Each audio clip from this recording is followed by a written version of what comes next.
Manager wa Salt TV, General Manager wa Salt FM, era Special Programs Director wa Salt Media, era ndi Chairman wa Theatrical Association Uganda, ate nembera nga ndi musajja mulokole, ate musumba ku Gospelite Independent Baptist Church.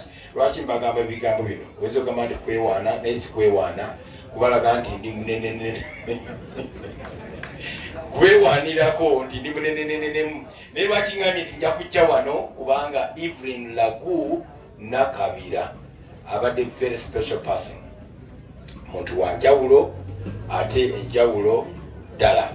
Ntwala akakisa kano okwogera n'abantu abali mu tent na dazini ezawaggulu, ba artist banne nga tugamba tetuna bakadde bwe tukasanga nga tutudde wamu nga twogera ng'abantu abakola omulimu ogumu, kubanga naddala abayimbi yabadde agwa buli basinkana kiba kikonde babeera beekubagana nze ndi wagundi, nze ndi wagundi, nze ndi wagundi. Mbagamba era muli kijjukira ntwali Mukuziika, omusajja mukulu Kyenvinvi n'atugamba nti twetaaga ffenna okubeera awamu, kubanga abajjajja bagamba nti agali awamu ge galuma ennyama. Ennyama ne bw'ogifuna nga tolina mannyo tosobola kugirya ne bw'oba oyagala ne bw'oba toyagala.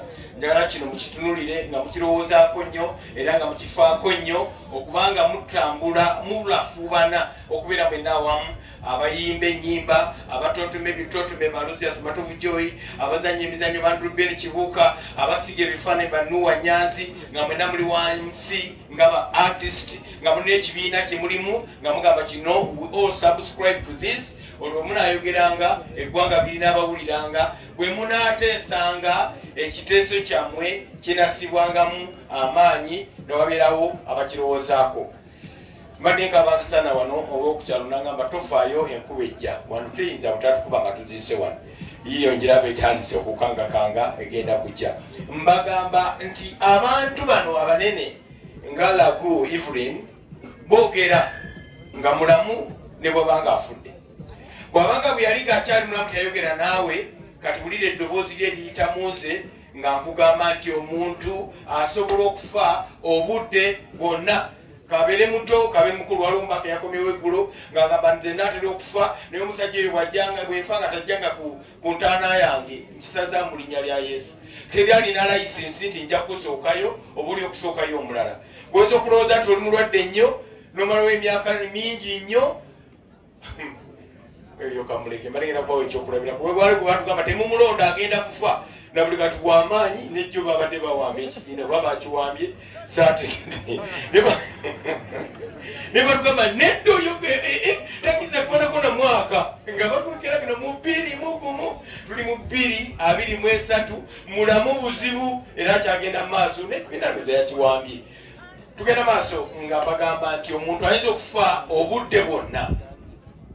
Naye nze nduddewo mu nsi wano waliwo abantu abafa ku byalo n'owulira nga buli muntu akankanye, buli muntu atidde n'ogamba kino nga kitalo, ekitalo ne kigenda. Bayibuli etugamba mu 2 Timothy chapter 2 verse 20, ebbaluwa ya Timoseewo ey'okubiri ensuula ey'okubiri olunyiriro lwa 20 nti mu nnyumba ennene temubaamu bintu bya zaabu na silver, gold and silver only, naye mubeeramu n'ebyebbumba n'ebyemiti n'ebirala ebyekitiibwa n'ebirala ebitali bya kitiibwa. Lagu abadde ava mu nnyumba nnene ya artist. Lagu abadde ennyumba nnene wano ewaffe. Gwe oli kiki?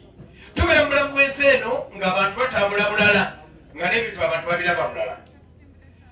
Muyinza okuba mutudde mu lukiiko nga olw'okufiirwanga wano abantu ne mutandika okutuuka ne waba wajja ne bagamba oyo kasse mujeewe ebyammwe alimu engalo amasimu muganyweze.